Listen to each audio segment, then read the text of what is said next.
Znanje lahko pridobimo iz večjih strani. Eno so knjige, drugo so YouTube posnetki, potem delavnice, obiski različnih seminarjev.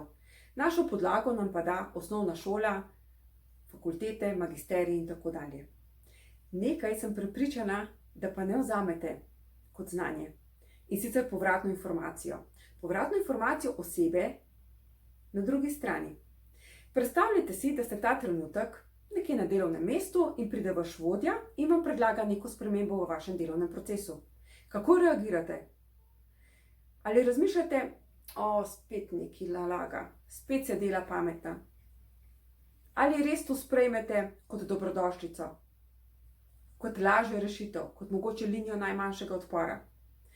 Odziv naš na take stvari, na povratne informacije je zelo pomemben.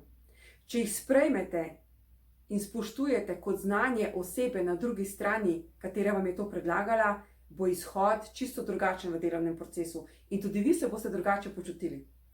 Če boste pa to vzeli kot neko pametovanje, lahko kuhate neko zamero znotraj sebe in tudi to se vam bo poznalo na delovnem procesu. Jaz sem ambasadorka gibanja Tanje Skaza in v skupini je pač nekaj deklet, smo se učili te veščine sprejemanja povratne informacije. In Tanja nam je prinesla na eno naših delavnic te njene kartice, kjer dobimo povratne informacije na zelo lep kulturen način. Na njej so samo dejansko 3 postavke, kjer vpišeš, kaj ceniš pri tej osebi, pri tem sogovorniku, kje najbolj sodelujeva in meni najljubša 3, ker te spoštujem, ti predlagam, da izboljšaš. In na lep kulturen način poveš, kaj izboljšaš. Jaz vem in se zavedam, da je na ta način sprejemati informacijo čisto drugače, kot pa recimo od neke osebe, ki ima mogoče še sama neke izzive in ne uporablja nek ton, katerega bi mi rajši videli.